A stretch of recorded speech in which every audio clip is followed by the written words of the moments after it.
I feel compelled to point out that I am here in the role of the white moderator telling you how much I like your work.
But I mean, Cord, let's just start with you. You had a flourishing career as a writer, so what made you, A, want to direct, and B, want to direct this?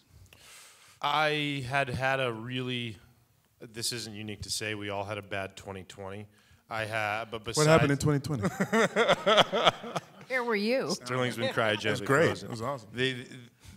Besides sort of like the normal chaos of 2020, I had a really huge professional failing in 2020 where this TV show that I thought was going to get on the air and was confident would go got killed at the last minute. And so that happened around September, October of 2020, and I was feeling creatively adrift and very frustrated and kind of didn't know where I was going to go in my career. I just picked up this novel because I'd read about it in a book review. A book review for this book called Interior Chinatown said that it had a satire reminiscent of Percival Everett's Erasure. And I'd never heard of Erasure, and I went and bought it and just immediately fell in love with it. It was, you know, there's a lot of overlap between my sort of like professional struggles. I was a journalist before I worked in film and television, and then when I worked in film and television, I felt a lot of sort of like the same frustrations that Monk feels in the film. You know, 3 months before I found the book Erasure, I had received a note on a script that I had written from an executive who told me that I needed to make a character blacker. And I sort of, it came through an emissary. This executive was afraid to tell me this to my face, I think. And I said, to the emissary, I said, I will indulge that note as long as this person sits in front of me and tells me what it means to be blacker. And the note went away, right? Because whoever gave it was probably terrified and knew that they would sound foolish trying to explain that to me. So these were frustrations that I understood very well. When I was in journalism, I was asked, you know, toward the end of my career, it was a lot about, could you write an article about Trayvon Martin being killed? Could you write an article about Breonna Taylor getting killed? Could you write an article about Mike Brown getting killed. It just felt that like there was this revolving door of misery, and I didn't think that would chase me to film and television because it was like finally fiction. But even in the world of fiction, when we aren't beholden to the realities of the world, I realized that there was this limited perspective on what it means to be black, and a limited perspective of what black life looks like. And so I just immediately fell in love with that aspect of the novel, but also there was all these strange overlaps with my personal life as well. I have 2 older brothers. We have a strange, trio sibling dynamic where it's sometimes we're closer, other times we're more distant. We have a very overbearing father figure who looms large in our lives, and I'm sure will after he's gone. My mother didn't die of Alzheimer's, but my mother died of cancer about 8 years ago, and one of my older brothers, like Tracee in the film, was the one living at home and felt the responsibility to take care of her during that time. And then I eventually moved home toward the end of her life to take care of her. So it was like the Venn diagram wasn't really a Venn diagram, it was a circle when I sort of was looking at the things that were going on in this novel in my own personal life. And I feel like that's the key to really making an adaptation work. It's just finding what really speaks to you about the work. And so, 50 pages into it, I started reading Monk and Jeffrey Wright's voice. And then by the time I was done with it, I wrote to my agent and I said, I think I might have found the first thing that I want to try to direct. And I felt, I'd never directed anything before this, so this was all brand new to me, and I was terrified because I didn't know anything. I didn't know anything about lenses or lighting or whatnot. All the sort of technical aspects of direction. I was unfamiliar with for the most part, but I knew the story in my bones. I felt like I knew the story that I was trying to tell in these characters and what Monk was going through on a real fundamental molecular level. And I felt like as long as I know that can serve as my roadmap for all the decisions I need to make about the things that I don't feel as comfortable with. I just felt like I know the story, and as long as I stay true to that, then sort of like I can do the rest, with that as my guide. Right.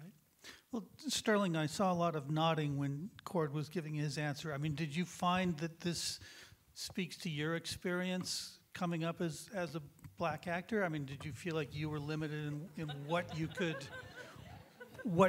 opportunities you had and what stories you could tell? What are you doing? My little footstool broke, and I have nowhere to put my feet, and I feel like a 5-year-old. Oh, you lost it. You did. It broke. Oh, thank you so much. There you go. Sorry, guys. I felt like I was sitting here like a little 5-year-old. Like, okay, Dangling? please. Dangling? Yes, yeah, okay. I went to grad school at NYU, graduated 2001, and oftentimes I would be told that, like, oh, he's so intelligent or whatnot, you can kind of lose that a little bit, right?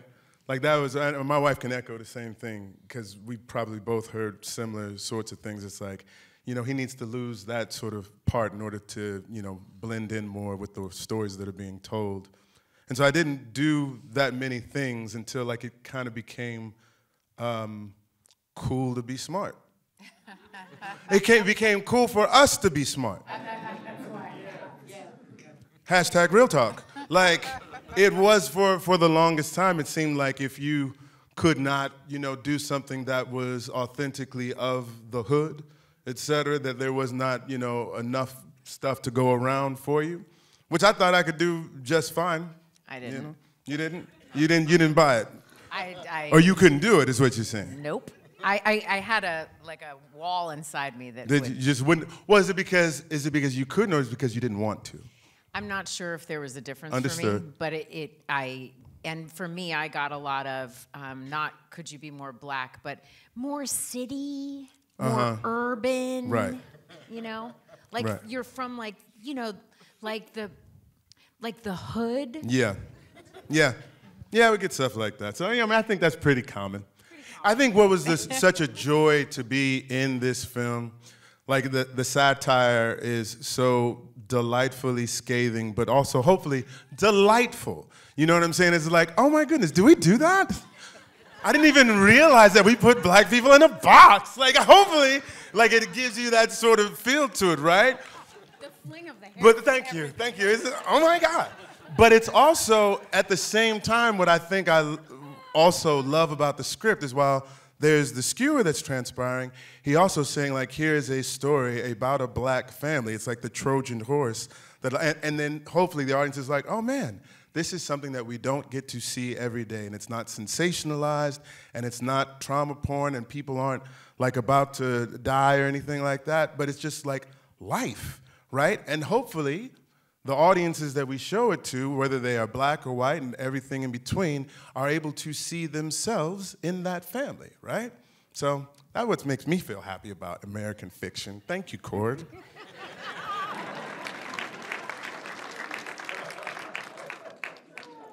Erika, I can't really see you. Oh, there you are. I mean, for you, you started acting when you were, what, 14 or something? I mean, did you feel limited by how people perceived you and in opportunities that you'd get? Yes, I did. I'm very grateful for the first role that I got, which was a Merchant Ivory film. In Philadelphia, I came to an open call, and hundreds of people auditioned in the tri-state area, and when the dust settled, they chose me. I had no real background in acting, except I was going to a 6-week program, and in the 5th week, a movie came to town. But the first role that I got was a foster child, and the second role I got was a prostitute, and the next role I got was a slave. Good stuff. Prepping me. And then theater people, especially British directors, found me, and they gave me different opportunities. For the most part, I was being cast as a stereotype all the time, and there were no ingenues. And I brought it up with my agent at the time, and she told me, Erika, no one would ever mistake you for an ingenue. And I was 19. And it was a backhanded compliment for her. So at some time, even with a friend of mine, and we were doing the sitcom, The Cosby Show, me and Carmelina White, people don't know this, we were trying to decide how we could get more jobs. So we actually became rappers. Yeah, she was treble K and I was bass E. I don't know if you remember Carmelina's White is very high. Lance, she would talk like this and really fast. Yeah. That was Karen. And I was bass E. So we went to Mercury Records and got a deal. And I said, we gonna call ourselves the Players, like actors. And if the sun had set on a jet black limo, smoke tint windows, it looked like a benzo. I'm telling you. Come on now. We was trying to get out there. Come on now. Start the cipher. Very resourceful. There you go, resourceful. And so therefore, yeah, I think every person sort of comes up to what type of person that people might see them as, but black people have several boxes that they often have to navigate out of or accept. John, did you feel like you were in boxes? John is a black actor. How did you feel? Stop. Yeah, of course. Yeah, as a young Puerto Rican actor, yeah, I was very much boxed in. Luckily for me, I got a break really early on. My first film was Carlito's Way, but it was a gangster movie. Decent but it was first a big flick, break though. for me. Decent first flick. Not bad. Yeah. Opposite Al Pacino for a few scenes there. He was playing a Puerto Rican. So it was very layered. Did you want to just drop the mic on that part? Right off the bat. That was great. Yeah, I mean, American fiction, right? Hey, we're here. But it was a huge break for me, and I got a lot of attention for that role. But the things that were coming my way weren't nearly as interesting as, luckily, I had access to theater. And in the theater, I was getting a lot more interesting opportunities and roles, and that had a lot of times nothing to do with where my family came from, and it really stretched me out, and I was finding myself saying no to film and TV roles only because I thought I had theater there. But if I didn't have theater there, who knows what would have happened? But I always felt that later in life, you know, as a young 22, 23-year-old, the roles in time might heal certain things, and they have improved, but, you know, we still have a long way to go. But this movie, this script, when I read it, I was floored, like absolutely floored, just on the page alone. And I was like, who wrote this? You know, and he's directing. This? Look at you. You know, how dapper you are. You know, Look at you, and handsome, so, handsome man. But oh, goodness. But just to end with this, I was being considered for an agent, you know, that had, you know, his identity wasn't tied to any of the trauma of gangs, poverty, violence. You know, he was just a guy, you know, and it was probably the first time I ever was offered a role of that kind of, on that level, you know, of humanity, you know, and what they do and what are their problems. You know, it was so refreshing. So anyway. That makes me a little emotional to hear you say that, because you've been doing this for a long time.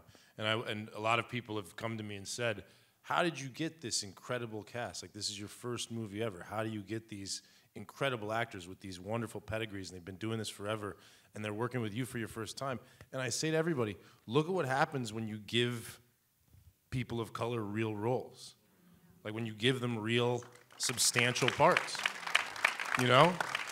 Like, that's how it happened. It wasn't some magic trick. It was like, write real roles for people. And by the way, also as women, one of the things we were talking about that I noticed is we might come in for small moments, but we are whole people. We're not women whose lives are just expressed in context to, or to set up or establish what the guy is doing. And it's every single one of us has a full life. You don't find those roles on the page. You can get in there, get a role, and start pushing around to create more real estate and try and give it a point of view and trying to make it into something. But it was on the page. And can we hear it for Leslie Uggams, please? Yes. Mama. I mean, Cord, I feel like, you know, for a first-time director, you do a couple of really nifty balancing acts here, which is you've made a very funny movie about very serious things, and you've told this story about, you know, about representation and about this book, but there's such a wonderful family story mixed in there as well. I mean, did that feel like a, you know, a balancing act that you had to figure out how to pull it off? Yeah, figuring out tone was a balancing act, right? Because it's not even necessarily like, I've heard some people say, well, it's like this satirical thing and then a family drama, but it's like, the family stuff is really funny too. Like, I wanted to make sure that all of it had levity, and all of it sort of like had lows and highs, because the thing that I wanted the film to feel like was life.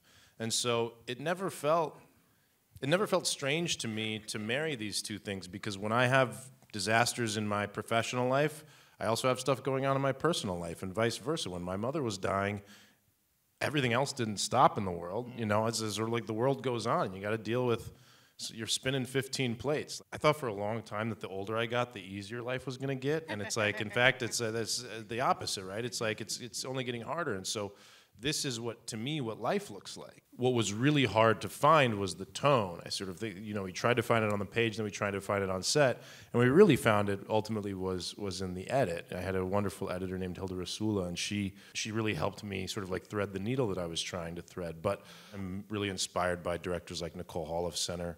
I was really inspired by Squid and the Whale, Noah Baumbach's movie, when I was sitting down to make this movie, Wonder Boys. I think that, you know, I always really love those kinds of slice of life character study films.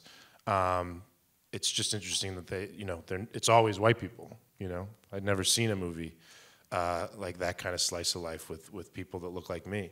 And so when I sat down to sort of do this, I had people say, you know, there was people who said, you know, do you really need so much of Myra, Lorraine and Maynard?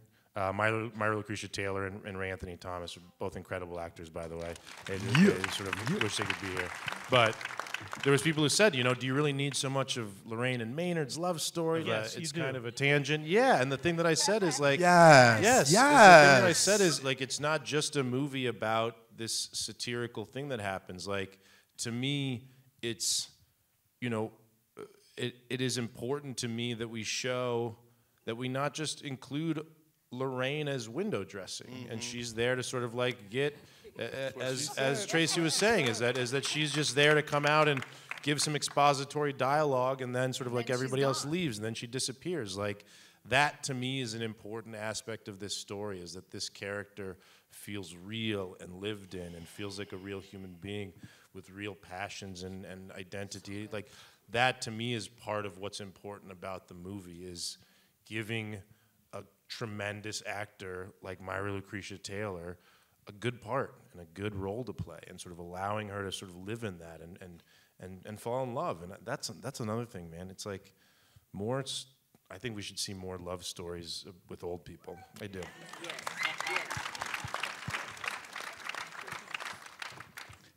I also feel like the family dynamic feels so rich. And, you know, I mean, we hear a lot about the family, the two brothers and the sister, but it also feels like there's years that you just feel in the movie that we don't talk about it, but it just is there. When I watched it for the first time, I was like, wait, they're siblings.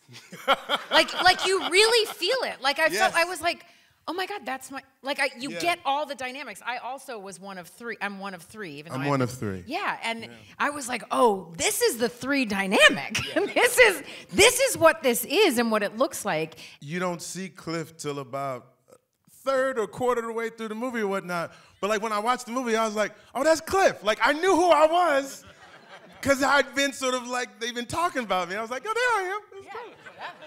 And your reputation preceded you. Thank you very much. Try to follow through on that. It is one of those things. My mom used to always talk about, you know, if you can deal with your family, you can deal with anybody, right? And you see, like, two brothers sort of flew away because they didn't want to deal, and oftentimes it is the daughter who winds up staying around to sort of like hold things together. Hold all the pieces together. And I've had this experience as being sort of the weird artist in my family, the one who goes away. And everybody else, oh, you Hollywood now, right? While they're like, you're taking care of business in St. Louis, Missouri, and I get to just flip. And then mom gets really excited, and then I flip away. And they're like, this Negro, right? Like, that's pretty much how my brother feels about me most of the time. Where are you in your... I'm the youngest. So it was good casting. Could have told you that. It was good casting on that part. Yeah. But yeah, I felt it. Yeah, we felt like family. So what were you looking for? I mean, Erika, the role that you play is such a wonderful breath of fresh air when she comes into the movie, and you just love that relationship. You know, so I mean, what was your key on finding her and, you know, creating that character? The beautiful part of the Coraline and Monk storyline is that it's Cord's way of putting an act of resistance in there. It's a very beautiful thing to watch people court each other and maybe take a risk on each other in their mature age. And that's what she does. She's coming out of a divorce, and her life, she likes her life. You can tell she likes her life. You can see that it's still a little messy, you know, and she's being honest with him about that. But she also likes this man. And I think that she's his perfect audience. In a way, his calling card was his book, you know, and he's romanced her in some way before they've met.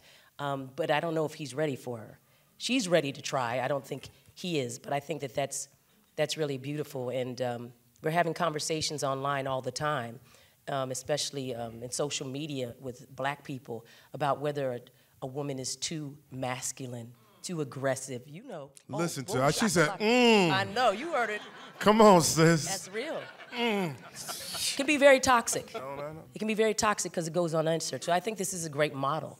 And we need to model things for people. That's what storytellers are there for, to have these conversations so people can work it out and see how it's done. And it's not just talking about, the condition, but also showing you how maybe two people who haven't figured it out yet are working it out. But I see it as an act of resistance. It's beautiful. And as he says, we do need more love stories. And I think that, especially with the amount of time that it's talked about online, you can see that we're craving it. We need it. Cord, you mentioned that halfway through the book you were hearing Jeffrey Wright's voice.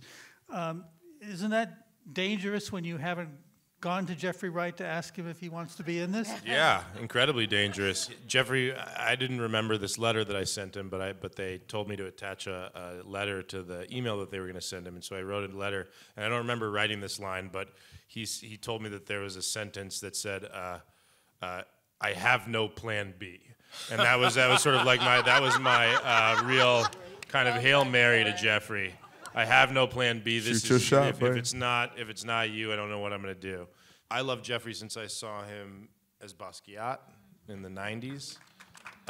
And then I saw him next, I think, in Angels in America, the Mike Nichols adaptation. And Peoples Hernandez in the remake of Shaft. In the Shaft, yeah. And I've been obsessed with him since. And again, this goes back to what I was saying earlier. After I watched the first cut of this movie, I realized, I was thinking about it, that I had not seen Jeffrey Wright in a leading role since Basquiat. In almost 30 years. And this is a guy who, like, people, if you talk to people who know acting and they know theater and they know film and television, like people who are interested in these things, everybody will tell you that they know how wonderful Jeffrey Wright is. Everybody will say, oh my God, he's amazing, he's amazing, he's amazing. And it's like, it is a crime that he has not been in more leading roles. Like, he's incredible, and it is wild that he is sort of like, again, like he's in some of the biggest movies in the world, but oftentimes he's there to sort of like come out and give some expository dialogue, and then sort of like the white lead saves the day. And I think that these are sort of, Jeffrey is a sort of like a tremendous talent, and and there was nobody that I could envision besides him. Truly, like, people would send me, when the script started going around, people would send me all these lists of, like, basically every sort of like very famous black actor in Hollywood. And I was like, all these guys are really incredibly talented, but it's Jeffrey for me. It's just, I just knew he has this gravitas. He's sort of like that. He has that beautiful sonorous voice. He has the ability to, I think he has, people don't know it, but I think he just I mean, hopefully they know it now, but he has this incredible range where he's sort of in Basquiat and on Broadway, and then also in Game Night. You know what I mean? It's like, wait a minute, there's Jeffrey Wright in Game Night? Like, he just sort of, he picks and chooses these roles and sort of like zigs when people think he's gonna zag, and I really love the decisions that he's made. And so to me, it was just, I don't know why, it was just, he was the only one that, it was literally, as I was reading the book, he just popped at the forefront of my mind. And I'm really, really, there's a thing that people talk about lately, and sort of like in recent years, people have been giving lip service to this idea of bringing in marginalized voices and bringing in underrepresented voices and bringing them to the center. And the thing that I always say is that, by definition, bringing in a marginalized voice means taking a risk. And a lot of people don't want to take that risk. A lot of people refuse to take the risk. Like, the number of people who run movie companies who told me that they are obsessed with this movie and obsessed with this script and obsessed with Jeffrey, who then refused to pay us money to make the movie, despite all the sort of effusive praise that they gave it, it really sort of like, I knew that this industry was risk averse. I didn't know how risk averse until I started taking those meetings. But Jeffrey is on speed dial for Wes Anderson. He's in Batman. He's in 007. Like, he's in Westworld. He's in the biggest movies and TV shows in the world. He works with the biggest directors in the world. He could have made more money doing a whiskey commercial for 2 days, I'm confident, and then he made doing this movie. But he took a chance on me, and he took a risk. and that's what it means to bring in marginalized voices. And like as soon as Jeffrey signed on, the financiers were willing to come up with more money. Other actors were more excited to work on the film because it's like, oh my God, Jeffrey Wright, like he legitimized the thing so much and like finally made it in many people's eyes a real movie. And I will be forever grateful to him for that. Jeffrey Wright, he is amazing.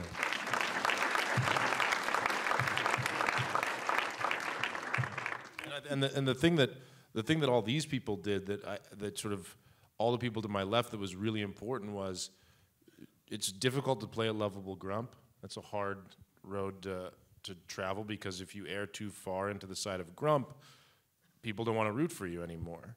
And one of the ways, like Jeffrey sort of like came in with his own ideas about the character and played it beautifully, but sort of one of the ways that you show that a lovable grump is lovable is by putting people who are more naturally joyful and buoyant around him and showing that those people love him despite his sort of like prickly nature and the facade that he puts up, right? And so literally all of these 4 people, I was just like, oh yeah, for these 4, I didn't even watch their reels. I'd seen them acting in so much stuff before. I watched. He just flew to Paris. Yeah, that is true. That is true. He flew to Paris. I flew to Paris to beg Tracee to be in the movie. That is true. Such a good story. but I just watched interviews that they did on late night shows, and I mean, you see how they're all just so naturally effervescent and charming and wonderful, and it felt like that was sort of like the ensemble that I was trying to build. Was that one of my favorite scenes in the movie is Coraline and Monk and Cliff playing bocce ball together and just sort of laughing and enjoying each other's company. Like, it's just rare to, it's rare to see people that look like that doing that and just having fun and just having sort of basic joy. And I knew that these were the kinds of people who were going to elicit laughter and smiles from the character of Monk. And so I love everybody to my left here. And to my right. I don't want to leave you out. We're starting out, yeah. Well, John, I saw your bobblehead down there when he was talking about Jeffrey. I mean, was that a big part of the experience for you, getting to do those priceless scenes with him? Yeah, I mean, that was huge for me. Jeffrey and I go way back to like the 90s. Like the mid-90s, and in New York, in the theater circles. We never worked together, but we would see each other act in plays. I saw that Angels on stage. The first time I saw him was in Bringing the Noise, Bringing the Funk, Top Dog, a bunch of stuff. And then, of course, the movies and the admiration. So and I like to think he felt a little bit like that about me and my career, that it was somewhat mutual. But I was really excited, to finally be able to work with him after almost 30 years. And what was great about that was that, we didn't rehearse. We didn't have a chance to really rehearse. In fact, we didn't talk about the characters at all, until we started rehearsing. Independent film, baby. Yeah, we got 26 days. 26 days. No money, no time. I had a great dinner with Cord the weekend before, but I saw Jeffrey in the trailer, for the makeup trailer, and then we're on set. The relationship on the surface is so clear because it's the plot, right? And it's like he's got to sell the book, and he wants to work, he needs money, and it works both ways. And I really wanted to invest in the person, the personal relationship between the two of them, because he's not a, really sharp agent. He's more like boutique-y, and Monk is not really a bestseller, right? So there's got to be some reason. So it was a lot about, for me, leaning into how much he likes him, the love there, right? And the care that, you know, the investment that he has, not only professionally speaking, but on a personal level. And so I love the fact that I kind of knew Jeffrey for almost 30 years, because we really just, without talking, like, if we would have had 6 hours of rehearsal, it wouldn't have come close to leaning into those 30 years of kind of knowing someone.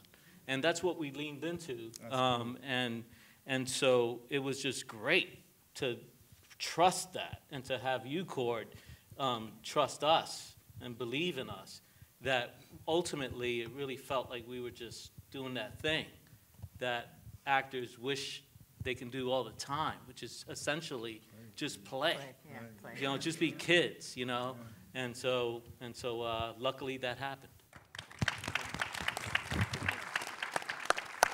I'll go a little deeper into what I was saying earlier. When we sent out this script, when I was done with the script, we met with about 12 or 13 different producers, and the reason I went with T Street was because they're the only ones who greenlit it in the meeting. They said, we're gonna make the movie, and everybody else wanted to package it and get Jeffrey attached or whomever attached, and then we'd go out and we'd ask for, you know, a lot of money. People were saying, like, we'll ask for, you know, 15, 20, and it was like, T Street said, we're not going to give you near that much money, but we're going to make it. And so, and to me, I had such a difficult time getting anything made in TV. As I said, when they greenlit the movie, I started crying in the meeting. It was embarrassing, but whatever, it happened. And because I thought it would never happen for me, I thought that I would never get a chance to make something of my own. And so they greenlit it, and I was so excited. It was very sweet. Thank you. And so when they greenlit it, then we went and got Jeffrey attached, and so it was like, now we have funding for the film, the production budget. We have Jeffrey attached, and now we'll go out to distributors. And so we sent it to every distributor in town. We had meetings with every streamer, all the big studios, and my manager, I remember a bunch of people were like, this is gonna be huge. Like, there's gonna be a bidding war. This is gonna go for so much money. And I'm telling you, like, I had these meetings with people who, it was the most effusive praise I've ever received for anything that I'd worked on. I had people literally saying, this is the best script I've read in years. Oh my God, I love Jeffrey. Like, this, I cannot believe this. This is amazing. Oh my God, I love this movie. This is gonna be great. Oh, it's so great. It was about 2 weeks of that, and after 2 weeks, the phone didn't ring. Hollywood. Yeah, it was. We got 2 offers. One of which was from Orion, and the second one was from a company that offered us millions of dollars less than the production budget. And so really, we got 1 offer. And the thing that everybody else said, every single other person, the number of times that I heard, oh, I wish I worked at a place I could make this movie. Oh, I wish we could make this movie. We just can't make this movie. Oh my God, this movie, I would love to make this movie. Love it. And these are people who regularly make $100 million movies. Regularly. Yeah. Multiple times a year they will greenlight $100 million movies. $150 million movies. This movie is a drop in the bucket for things that they regularly make. And what they were saying isn't that they couldn't, it's that they didn't have the will. They just didn't have the courage to make it. And now, whether that's because they didn't trust me, or they didn't trust Jeffrey, or they didn't like the script, or didn't trust that they didn't like the ideas in the script, I have no idea. But I do know that 98% of the people who saw this and sort of were telling me that it was the greatest thing they've ever seen, the second that I asked, this goes back to what I was saying earlier about, like, to bring in marginalized voices, you have to take a risk. And the minute that I asked them to take a risk, they were out, you know? And these are all, everybody who's saying, oh, this is amazing, this is amazing. I will say that Orion has been nothing but wonderful the entire time. I love everybody over there. And the thing that I will say about Orion, the one place that actually took a risk and gave me the money to make this film, is run by Alana Mayo, a black woman. So I think that's worth pointing out, that sort of like when push came to shove, We got one offer, and it was from Orion, which is run by a black woman. Right on. Thank you all so Fiction. much Thank you all for for coming coming. here.